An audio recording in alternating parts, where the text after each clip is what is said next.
Yeah, and there's so many, and there's so many different approaches. And so one of the things that was always really influential to me was an American literature course I took in college, and then Invisible Man Right. was included in there, and so that's when I was really just incredible book, and that's when I was seeing like, and our professor spoke to us about it. It's like, this is great American literature. Right.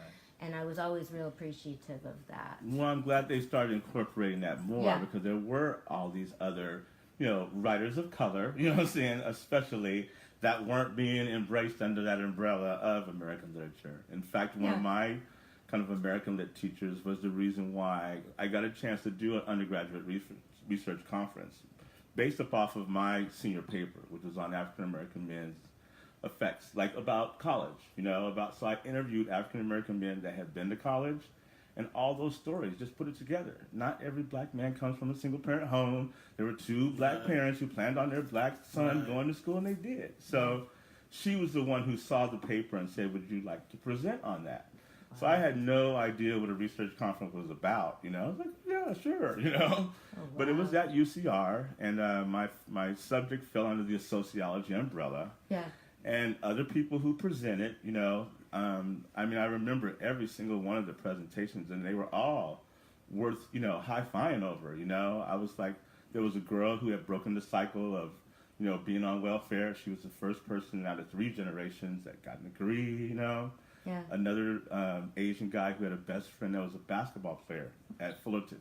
And he was going to be the first basketball player graduating from that program in the last 10, 20 years. I was like, wow. Wow. It was just, so it just sparked so many other interests. But all of the, presentations were awesome. I just really appreciate even being in that company, Yeah. We got a little certificate that said you're a scholar now, Yeah. So, but I took that basically to heart, even when I began to become a teacher and began to have these ethnic studies research conferences, even in my classrooms, with my exceptional learners.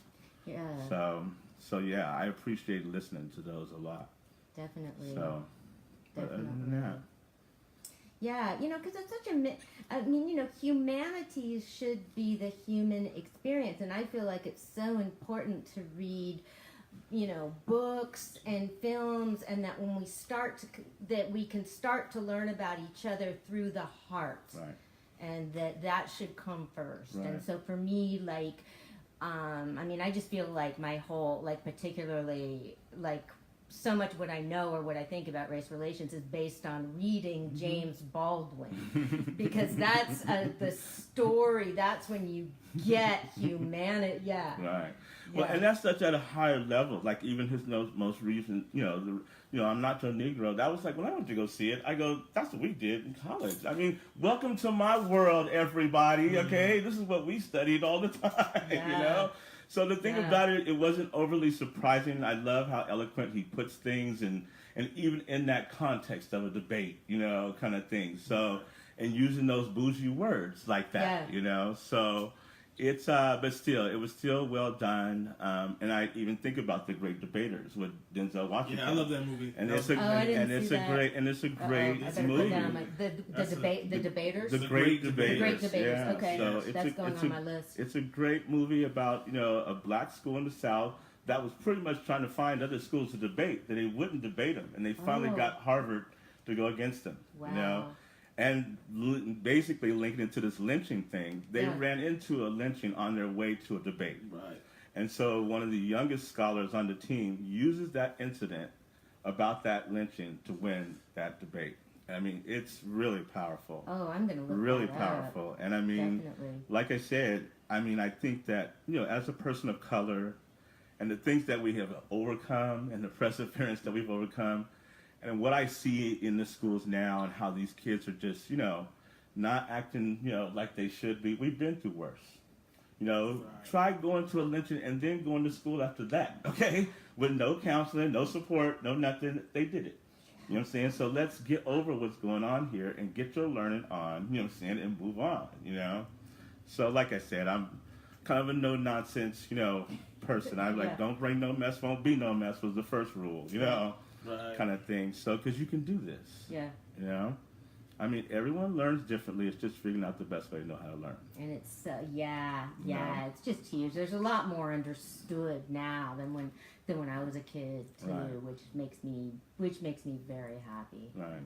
But so as you talk about, like, I appreciate just the reading. I wasn't an avid reader when I was younger. All of my cousins were mainly females. I've grown up around women, and they were all really bookworms, but as I got older and started reading more about what interests me and my people, then I started reading more, And so, and there's a lot of great kids' stories out there. You can learn about anything through kids' stories. So just go read a kid's book, even if you don't know nothing about them. I definitely do. I mean, I love being down at the library down the street. I'm in that area all the time, I mean, I found just a great book just the other day. It was a black Mother Goose book. So all the Mother Goose rhymes, all they did was just put a black picture there. Who said Mother Goose couldn't have been black? Right. And who said that Jack and Jill couldn't have been black? But it's a game changer. That's going on some Christmas lists. But it's a game changer. Let me tell you, because those kids seeing those images, because they didn't change not one word in the rhyme. All they did was put a black picture of whoever that character was. Yeah. And I said, excellent. Because that's all you need to do. Just being able. I mean, I was like, this was a game changer. Let me let you know. But it was great. 25 cents down the street at the library.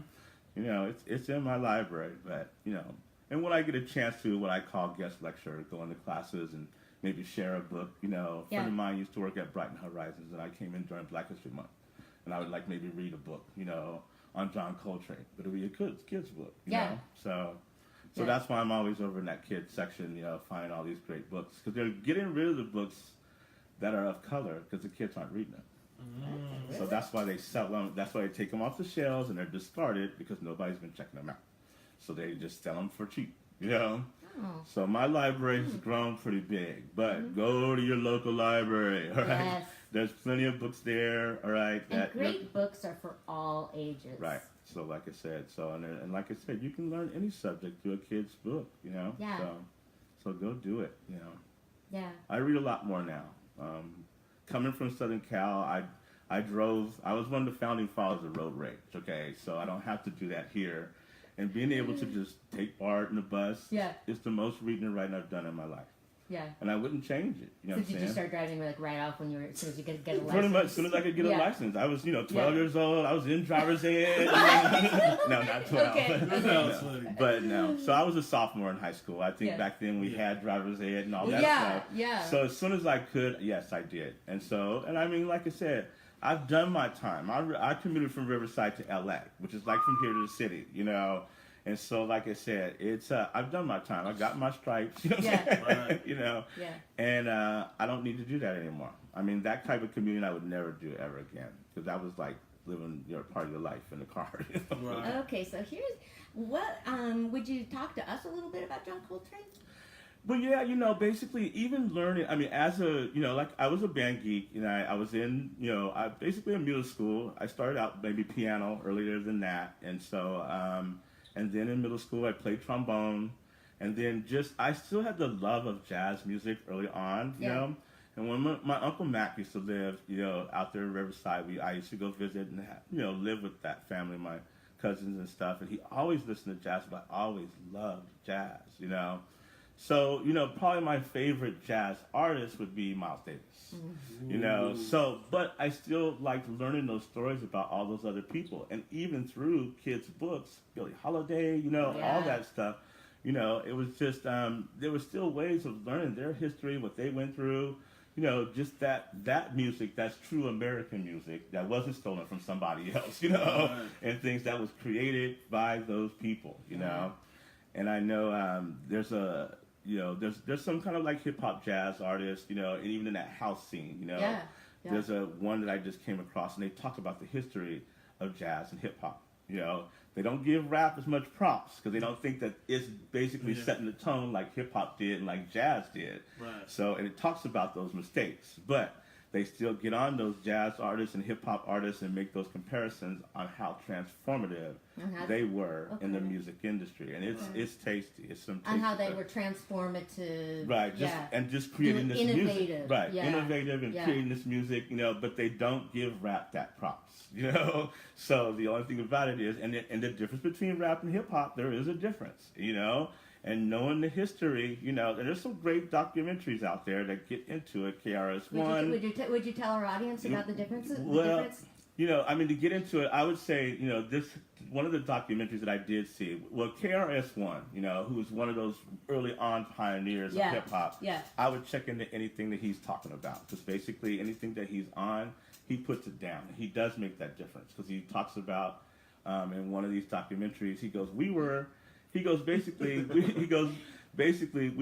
Fight the Power, and then 2 years we were in Gin and Juice, just in that short period of time. Gin and Juice was something. Yeah, I know Gin and Juice. Yeah, so but he talks about how quick that turnaround, the X-Clan, Public Enemy, all that stuff. We had that conscious rap, and then we turned into, the Luke bass and dropping it like it's hot, and all that stuff. So, but yeah, I would just say any documentary that has KRS-One in it is worth checking it out, because he doesn't put his name out on something that's not going to be educational, period. So I would just check KRS-One, any documentary he's in is worth it. KRS-One actually made a hip hop Bible. Right. Yeah, that's real. That's like he's off the hook. Right. Well, I mean, you talk about the Bible. There's a book called Black Talk that was written by an English female professor, and it's about words and phrases from the hood, and she made it into a dictionary. So basically, all it just says these words, like hoochie. Hoochie is a promiscuous blah blah blah. It talks about whether it's a noun or verb or whatever. I go, this is brilliant. Because all it did was put in context, during that whole Ebonics stuff that was going on here. They just needed to give the white teachers this book. Go home and read what Shanique was saying, okay? Right. And just let Shanique know you can't say that everywhere, but I validate what you are saying. You know what I'm saying? Right. So it's not that it's wrong, all right, because of time and place. Right.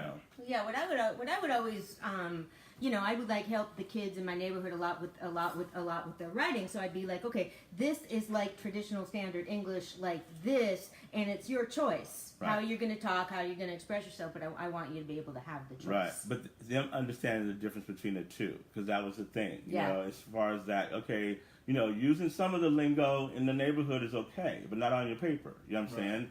But now they are, because you're seeing all that language slip into everything else now. I was watching CNN or something, they were talking about, it was some word, I was like, wait a minute, wouldn't that used to be a slang, like a while ago? Yeah. So the fact that now it's okay for everybody else to use it, it just slips into this, That's amazing how how language gets into the larger But picture. the English language is a difficult language. I always told my ESL learners, don't get discouraged. You know what I'm saying? All this if, and to, and but that everybody else's language doesn't use, even ASL. You get right to the point. Mean what you say and say what you mean, Yeah. English is not like that, okay? It's not, So I just tell them, don't get discouraged. You can write a basic sentence on what it is you need, a basic paragraph and a 3-paragraph essay, you're going to be okay. 3-paragraph essays. Yes, there we go. So like I said, I was in that middle school zone, but a lot of the kids that I taught were in that zone as far as learning-wise, as far as ability-wise. That's where they were at, So I just had to go at where they were at, and we can build into something, The big issue I'm having with some of the young people I talk to that are like politically active is what I'm trying to do is help them learn to put things in their own words, okay? Like, don't talk to me about big business, okay? Anybody can say that. Put it in your own. Get some information, get some knowledge, get some thoughts. Another great documentary and a book, I think, is called The Children's March, and it was about the kids in Montgomery, Alabama, starting the civil rights stuff before, because if that hosing down. Those images, those were children, all right? This is because basically what it was is King went down to Montgomery and told the parents, we got to fill the jails. They didn't want to lose their jobs. So it was the kids who raised their hand that said that they would do it. And they were the ones who met at the Baptist church. And basically it was a DJ who brought them all together because they were listening to him. And whenever he got them together, he would show them these historic, things that were going on. And so King came down. They talk about Bevels, and basically he was the one who got them to come together, And they talk about that D-Day, when Bull Connor decided to let those hoses go. Those were children, okay? Yeah.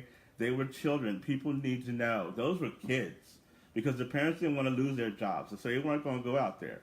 But the kids did. They met up. They gathered themselves at the church and basically, began what we now, consider the civil rights movement, really.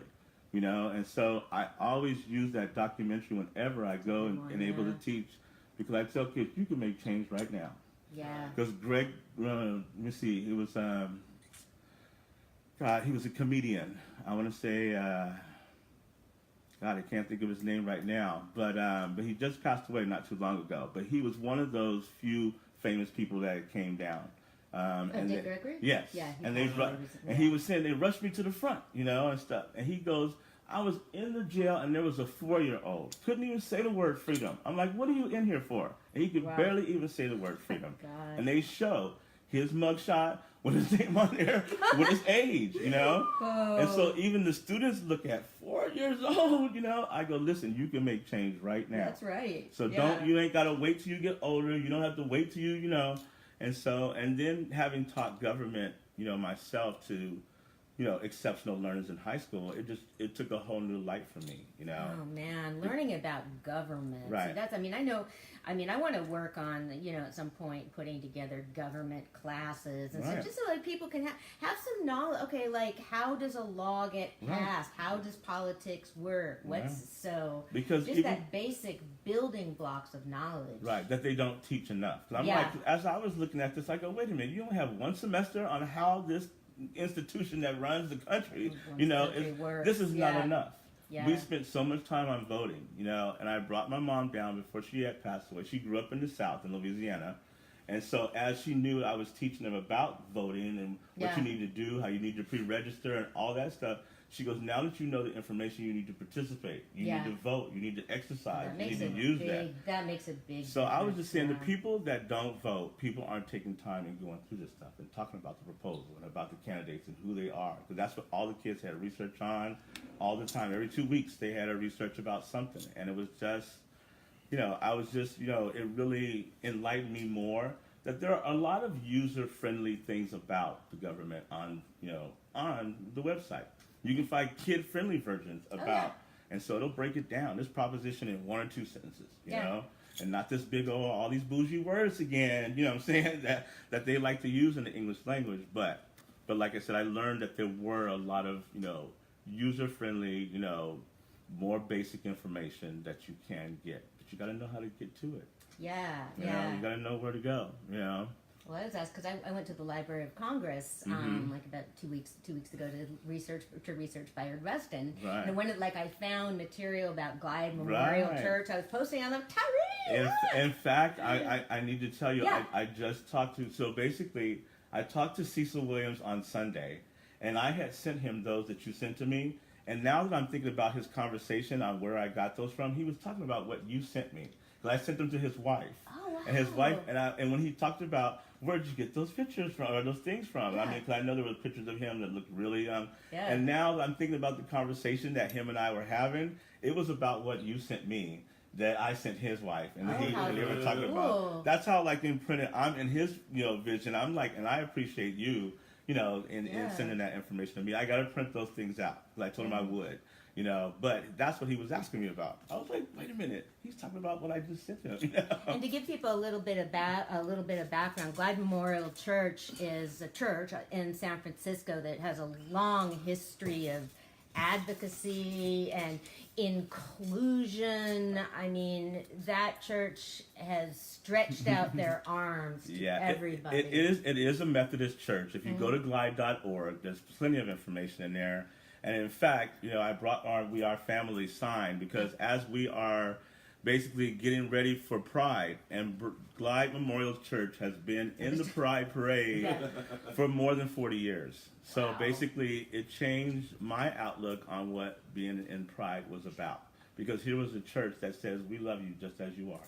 Oh, And that's basically the way he did it. It's just that it's an inclusive, unconditional love community. So no matter what you are, or who you praise, you are welcome, And so, like I said, so this has been like maybe the 4th or 5th year. Well, it's probably been more than that. I've been marching with them, but I actually speak on Pride Sunday, so I get to share what Glide means to me. Wow, cool. So I'm warming up to that, and there's always something to share about that year, and even what it has to do with that Glide family, because it's so inclusive, and you see so many different people from different backgrounds, rich, poor, gay, straight, black or white.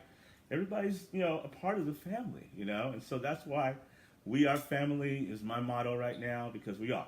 As we learn more about each other, and I appreciate you, engaging your audience and reaching out and helping us all learn more about each other, because we are family, and the more we know about each other, the better off we're going to be.